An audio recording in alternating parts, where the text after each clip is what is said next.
is 102-year-old Stamatis from Ikaria, Greece, climbing a mountain to tend his vineyard. This is the average 65-year-old American who needs assistance walking to the mailbox. Stamatis takes 0 medications. The American takes 12. But here's what they don't want you to know. Stamatis isn't unique. There are 5 places on Earth where this is normal, and everything they do violates modern health guidelines. National Geographic researcher Dan Buettner documented 5 regions where people routinely live past 100. Okinawa, Japan; Sardinia, Italy; Nicoya Peninsula, Costa Rica; Ikaria, Greece; and Loma Linda, California. These blue zones have 10 times more centenarians than the United States. But here's what the documentaries don't emphasize. These people have 80% less heart disease, 50% less cancer, and virtually 0 dementia. They spend almost nothing on healthcare, while Americans spend $12,914 per person annually to die 25 years younger. The average American lifespan is 76.4 years and declining. In blue zones, living past 100 is so common, they don't even celebrate it anymore.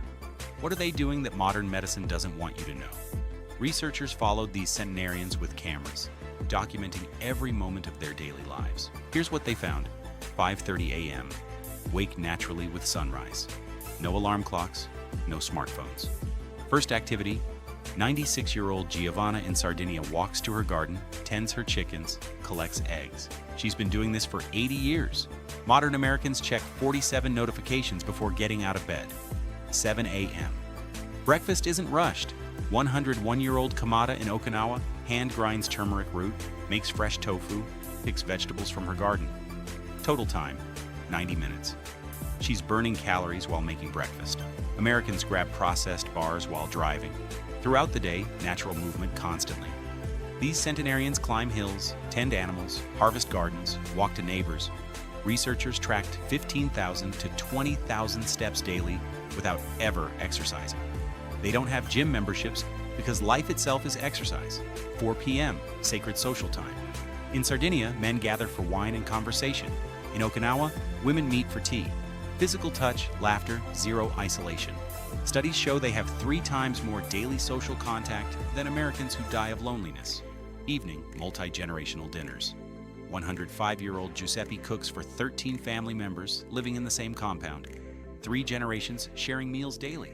In America, this housing arrangement is literally illegal in most cities due to single-family zoning laws. Here's where it gets controversial. Everything these centenarians eat violates modern dietary guidelines. Raw milk and cheese. Sardinian shepherds drink unpasteurized sheep's milk daily.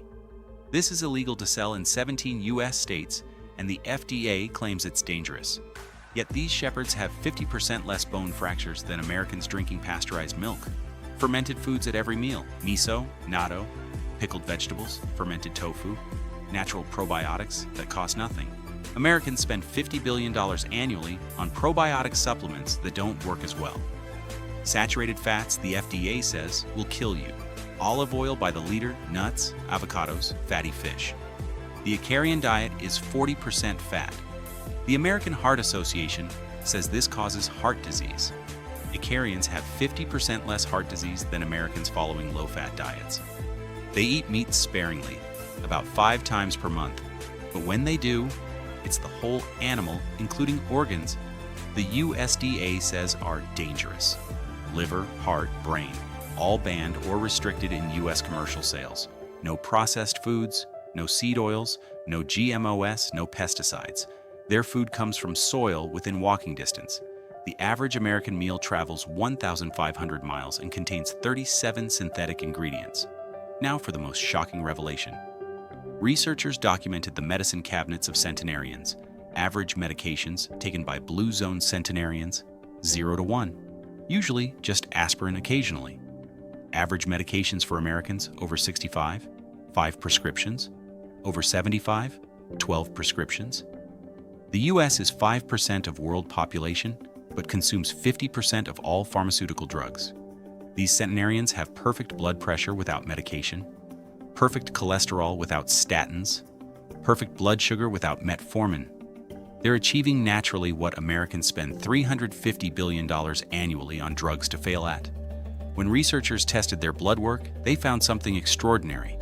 Inflammation markers near zero, telomeres of 60-year-olds, hormone levels of people half their age, all without hormone replacement, supplements, or anti-aging treatments. The pharmaceutical industry's worst nightmare. Humans who prove chronic disease isn't inevitable, it's manufactured. If Americans lived like blue zoners, the pharmaceutical industry would lose $500 billion annually. Here's the disturbing truth. The centenarian lifestyle is increasingly illegal in modern society. Multi-generational housing, illegal in 73% of U.S. residential zones.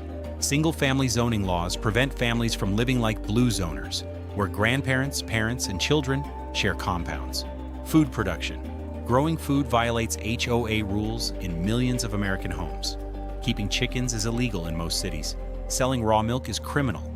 Trading homegrown food requires licenses. Natural medicine.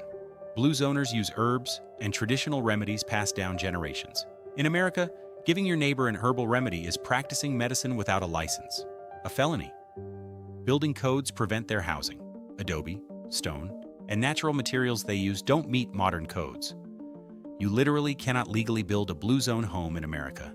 Even their daily wine consumption, 1 to 2 glasses with friends, would classify them as problem drinkers, requiring intervention under U.S. health guidelines. Follow the money to understand why this information is suppressed. The sickness industry generates $4.3 trillion annually in America. That's 20% of GDP. If Americans lived like blue zoners, here's what collapses. Pharmaceutical companies lose $500 billion. Medical device makers lose $200 billion. Hospitals lose $1.2 trillion. Insurance companies need sick people to justify premiums. If everyone lived to 100 healthy, the $1.4 trillion health insurance industry evaporates.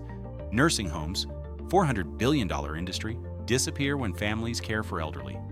The processed food industry, $1.5 trillion, can't compete with gardens. Agricultural chemicals, $240 billion, become worthless when people grow organically. The entire economic system depends on you being sick. Medical education is funded by pharmaceutical companies. Nutrition guidelines are influenced by food lobbies. Media health segments are sponsored by drug ads. The information you receive is filtered through profit interests. How this information stays hidden despite being documented. Medical schools teach pharmacology, not longevity. Doctors receive less than 20 hours of nutrition training, but hundreds of hours on prescribing drugs. They're trained to treat disease, not prevent it.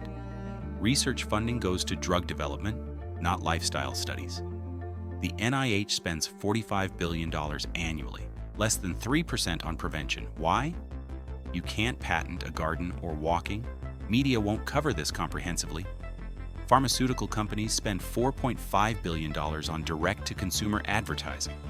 No network will bite the hand that feeds them. When blue zone research is mentioned, it's dismissed as genetics or Mediterranean diet, ignoring the systemic lifestyle factors that actually matter. The choice isn't whether to move to Greece. It's whether to accept premature death as normal. You can't replicate blue zones perfectly in modern society, but you can adapt their principles. Grow any food, even herbs on windowsills. Walk everywhere possible, eat whole foods, build real community, refuse unnecessary medication, choose traditional wisdom over modern marketing. Every blue zone principle you adopt is a vote against the sickness industry. Every garden planted, every walk taken, every meal shared with family is resistance to a system profiting from your disease. The centenarians prove what's possible. They're not superhuman. They're living as humans evolved to live. The question is, will you accept 75 sick years or fight for 100 healthy ones? Remember, 5 pharmaceutical companies, 6 food conglomerates, and 3 insurance giants control the narrative about your health. But 100-year-old farmers who take no medications and outlive everyone might know something they don't want you to hear.